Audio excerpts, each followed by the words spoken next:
सभी को नमस्कार। आज हम पढ़ने जा रहे हैं कक्षा 8 की संस्कृत का 8वां पाठ यक्ष प्रश्नाः।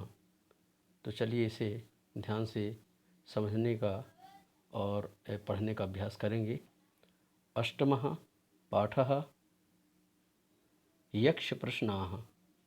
प्यारे बच्चों और प्यारे दोस्तों, ये जो प्रसंग है ये बड़ा ही सुंदर प्रसंग है जो महाभारत से लिया गया है। तो हम इसे समझेंगे। महाभारतस्य यक्षप्रश्नाः अत्यन्तं प्रसिद्धाः सन्ति। महाभारत के यक्ष प्रश्न अत्यंत प्रसिद्ध हैं। वन पर्व कथानुसारं वनवास काले एकदा पांडवाः वने विचरन्तः आसन्। वन पर्व कथा के अनुसार, अब ये जो हम कथा सुन रहे हैं ये महाभारत का प्रसंग है। तो इसमें क्या बताया कि वन पर्व कथा के अनुसार वनवास काल के समय, वनवास काले एकदा पांडवाः वने विचरन्तः आसन्। एक बार पांडव वन में विचरण कर रहे थे। मार्गे द्रौपदी जलम अयाचत। मार्ग में द्रौपदी को प्यास लगी तो उन्होंने जल मांगा। प्रथमं सहदेवः पात्रं नीत्वा जलम आनेतुं समीपवर्तिनम् एकं तडागम अगच्छत। पहले कौन गया? तो जो सहदेव थे वो सबसे छोटे थे, तो उन्होंने कहा कि मैं जाता हूँ जल लेने। तो प्रथमम सहदेवः, सहदेव पहले पात्र को लेकर के और जल लेने के लिए, जल लाने के लिए आने तुम समीपवर्तिनम, समीप में ही एक तालाब था, तडाग था, वहाँ पर वह आए। परम न प्रत्यागच्छत, किंतु वह फिर लौटे नहीं जल लेकर के। एवं क्रमेण नकुलार्जुन भीमाः अगच्छन्। तो इसी प्रकार क्रम से करते हुए नकुल भी गए पानी लेने, अर्जुन भी गए और तदोपरांत भीम भी गए।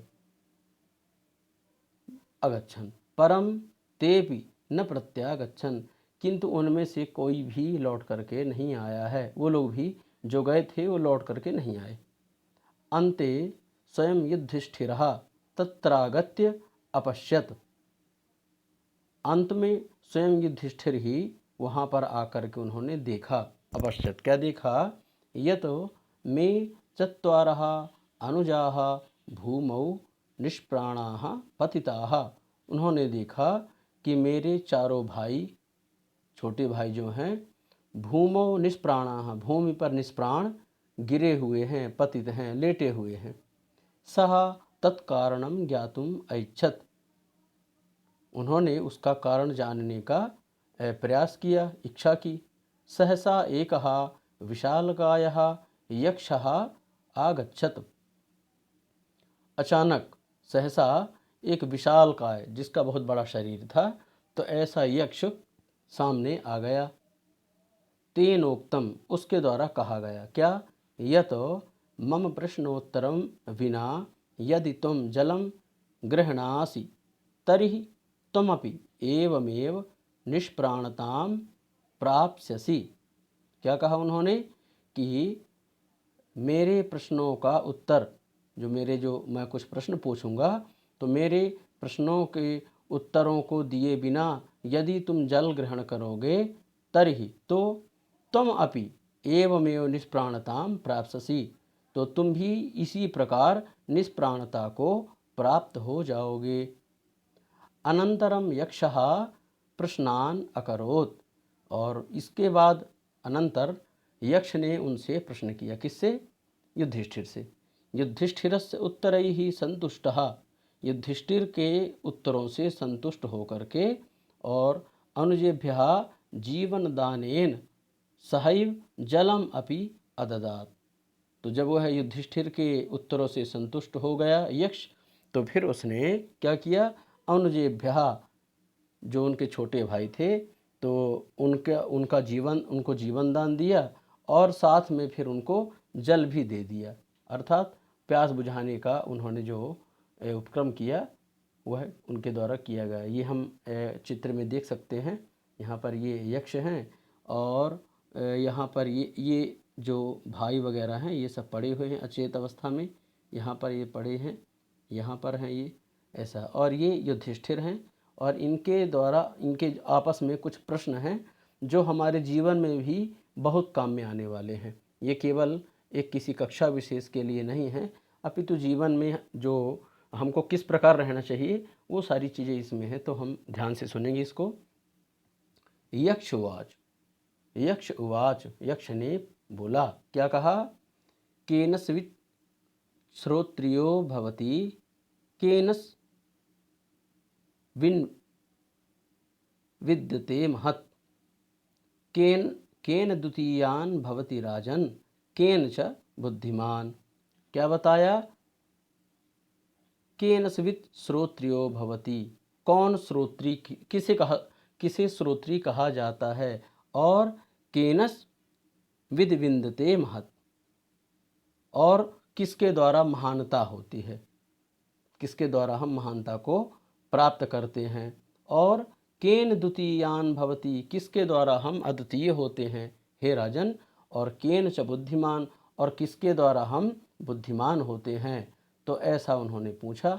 युधिष्ठिर उवाच, युधिष्ठिर ने कहा, क्या कहा?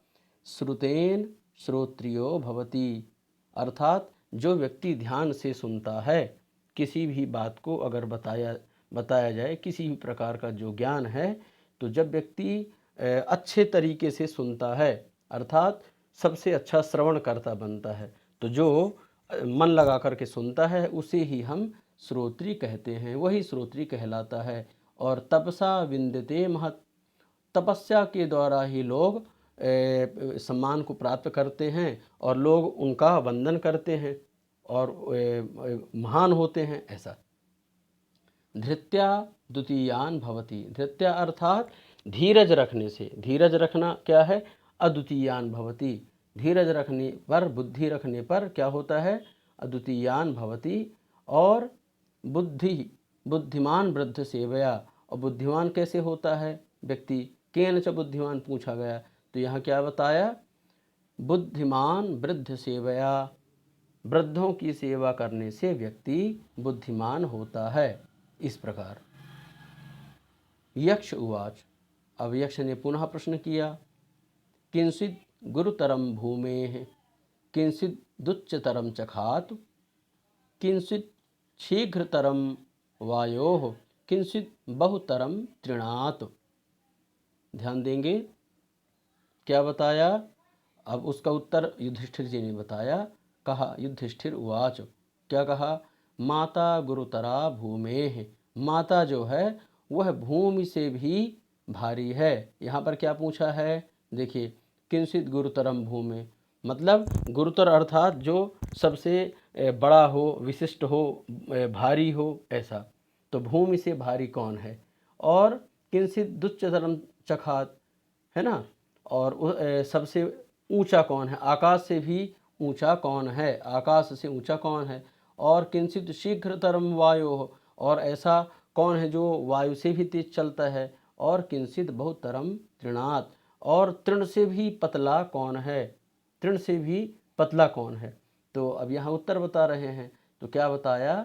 कि माता गुरुतरा भूमि, माता जो है वह भूमि से भी भारी है। क्यों भारी? यहाँ पर गुरुतरा का अर्थ है महानता, है ना।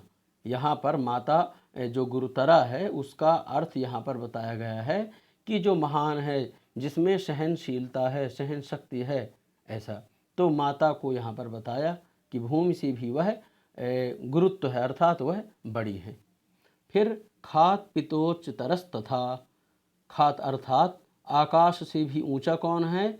तो यहाँ पर पिता को बताया। खात पितोच्च तरस तथा, जो आकाश है उससे भी ऊंचा कद और उससे भी बड़ा मान किसका होता है? पिता का। और मनः शीघ्रतरम वातात, जो मन है तो वह किससे तीव्र है? वायु से। वायु से भी तीव्र कौन है? मन। चिंता बहुतरी तृणात्, और चिंता, जो व्यक्ति चिंतित रहता है वह तृण से भी दुबला हो जाता है, अर्थात वह नष्ट हो जाता है। तो इस प्रकार से इसमें बताया है। आगे चलते हैं।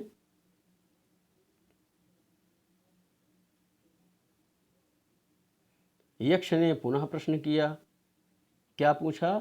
यक्ष उवाच किंचित् प्रवसतो मित्रम किंचिन्मित्रं गृहे सतः आतुरस्य च किं मित्रं किंचिन्मित्रं मरिष्यतः। अर्थात किंचित प्रवसतो मित्रम, जब हम प्रवास में जाते हैं, कहीं बाहर जाते हैं, घर से बाहर जाते हैं, तब हमारा मित्र कौन होता है। और किंचिन मित्रम गृहे सतः, और घर में रहते हुए हमारा मित्र कौन है। और आतुरस्य चकिम मित्रम, और जो बीमार व्यक्ति है उसका मित्र कौन है। और किंचिन मित्रम मरिष्यतः, और जो व्यक्ति मरने वाला है उसका मित्र कौन है। तो ये बहुत ही गहरी बात है जो हम सबके लिए अनुकरणीय है। तो युधिष्ठिर जी ने क्या बताया? युधिष्ठिर जी ने कहा सार्थः प्रवसतो मित्रम। सार्थः अर्थात स अर्थः, अर्थात धन से युक्त जो व्यक्ति है। तो जब हम यहाँ से बाहर जाते हैं, कहीं प्रवास पर जाते हैं, दूसरे स्थान पर जाते हैं, तो उस समय हमारा मित्र कौन है। अगर हमारे जेब में, हमारे पास अगर धन है तो हम उससे प्रत्येक तरह की जो सुविधा है वो हम प्राप्त कर सकते हैं। तो जब हम विदेश जाते हैं तो हमारा मित्र कौन कहलाया? अर्थ, अर्थात धन। तो और आगे भार्या मित्रम गृहे सतः, भार्या मित्रम गृहे सतः, और घर में रहते हुए मित्र कौन है? भार्या, अर्थात भार्या अर्थात पत्नी, ठीक है। आतुरस्य विषंग मित्रम, और जो बीमार है उसका मित्र कौन है? तो कहा विषंग अर्थात वैद्य को। तो जो व्यक्ति बीमार है उसका मित्र तो डॉक्टर ही होगा। तो यहाँ पर बताया और दानम मित्रम मरिष्यतः, और जो व्यक्ति मरने वाला है उसका मित्र कौन होगा? तो यहाँ पर बताया है दानम अर्थात दान। तो दान, दान कई प्रकार का होता है, जैसे विद्या का दान है और वाणी का दान है। हम किसी को अच्छे से समझा दें, किसी को हम अच्छे से पढ़ा दें, किसी को हम अच्छी राह बता दें, ऐसा। तो कई प्रकार के दान हैं। अर्थात जो व्यक्ति, अब दान का अर्थ हम यहाँ समझें कि जिस व्यक्ति को जिस वस्तु की ज़रूरत है और अगर वह वस्तु हमारे पास है तो हम अगर उसे देते हैं तो वह दान कहलाएगा, ठीक है। चलिए आगे चलते हैं। युधिष्ठिरस्य उत्तरेण संतुष्टः यक्षः अवदत्। युधिष्ठिर के उत्तर के द्वारा, ठीक है, युधिष्ठिर के उत्तरों से संतुष्ट होकर के और यक्ष ने कहा। यक्ष ने क्या कहा? यक्ष उवाच भो राजन, क्या कहा? भो राजन त्वं भ्रातृषु यम एकम इच्छसि सह जीवेत। यक्ष ने क्या कहा? यक्ष ने कहा कि देखो राजन, अरे राजन, तुम भ्रातृषु, तुम इन भाइयों में, यम एकम इच्छसि, जिसको भी तुम किसी एक को अगर चाहो तो तुम उसे जीवित कर सकते हो, ठीक है। तो तुम बताओ तुम किसको चाहते हो जो जिंदा हो जाए, जीवित हो जाए। युधिष्ठिर उवाच, युधिष्ठिर ने क्या कहा? नकुलो जीवेत इति ममेच्छा अस्ति। क्या कहा? नकुल जीवित हो जाए ऐसी मेरी इच्छा है, ऐसी मेरी अभिलाषा है, ऐसा मैं चाहता हूँ। यक्ष उवाच, यक्ष ने कहा, क्या कहा? प्रियस्ते प्रियहते प्रियस्ते भीमसेनोऽयं मर्जनो वह परायणम तत्कस्मान्नकुलं राजन सापत्नम जीवमिच्छसि। क्या कहा कि प्रियहते भीमसेन, तुमको भीमसेन बहुत प्रिय हैं और अर्जुन भी बहुत प्रिय है, क्योंकि वह परायण है, अर्थात आपकी प्रत्येक बातों को मानने वाले हैं, आपका अनुकरण करने वाले हैं, आपका अनुसरण करने वाले हैं। तो ये तो आपके सगे भाई हैं। फिर तत्कस्मान नकुलम राजन, तो फिर आप ऐसे नकुल को, हे राजन, ऐसे नकुल को, कैसे नकुल को? जो सा पत्नम जीवमिच्छसि, जो कि सौतेला भाई है और उसे आप जिंदा करना चाहते हो, तो ऐसा क्यों है आप बताइए। तो युधिष्ठिर उवाच, युधिष्ठिर ने कहा, युधिष्ठिर उवाच क्या कहा, यथा कुंती तथा माद्री विशेषो नास्ति मे तयोः मातृभ्याम सममिच्छामि नकुलो यक्ष जीवतु। क्या कहा, यथा कुंती तथा माद्री, कहा कि देखिए जिस प्रकार मेरे लिए कुंती हैं, कुंती माता हैं, उसी प्रकार मेरे लिए माद्री भी हैं। विशेषो नास्ति में तयो हो, और उनमें कोई विशेषता मतलब कुछ ऐसा डिफ्रेंशिएट नहीं है कि मैं कुंती को ज़्यादा मानता हूँ माद्री को कम मानता हूँ, ऐसा नहीं है, मेरे लिए दोनों बराबर हैं। तो मातृभ्याम सममिच्छामि, तो जिस प्रकार मैं माताओं को बराबर मानता हूँ, मेरी नज़र में, मेरी दृष्टि में दोनों समान हैं, दोनों के लिए पर्याप्त और समान आदर है, प्रेम है। तो उसी प्रकार नकुलो यक्ष जीवतु, तो आप नकुल को जीवित कर दीजिए, क्योंकि नकुल भी उसी प्रकार है। ठीक है, अब आगे चलते हैं। युधिष्ठिरस्य निष्पक्षतया धर्मनिष्ठया च प्रसन्नः यक्षः सर्वेभ्यः जीवनम दत्तवान। क्या क्या हुआ, युधिष्ठिर से निष्पक्षता, युधिष्ठिर की जो निष्पक्षता थी, उन्होंने उसमें कोई दुराभाव नहीं किया, है ना, कोई मतलब कुछ ऐसा गलत व्यवहार नहीं किया। तो युधिष्ठिर के निष्पक्षतया, निष्पक्ष होने पर और धर्मनिष्ठा के कारण, धर्मनिष्ठा से प्रसन्न होकर के, प्रसन्न यक्षा, प्रसन्न होकर के सर्वेभ्यः जीवनम दत्तवान, सभी को उन्होंने जीवन प्रदान कर दिया, सभी को उन्होंने जीवित कर दिया। तो प्यारे बच्चों और मेरे प्यारे दोस्तों, आशा करता हूँ कि ये जो सेशन है आपको पसंद आया होगा। तो आप लोग इसे बार बार देखें, जहाँ कहीं पर भी आपको समझ ना आया हो आप कमेंट बॉक्स में पूछ सकते हैं। तो जो भी आपकी शंकाएं होंगी, जो भी प्रश्न होंगे, उनका समाधान उचित समय पर किया जाएगा। तो अब इसके हम आगे इसके जो प्रश्नोत्तर हैं वो भी बनाएंगे।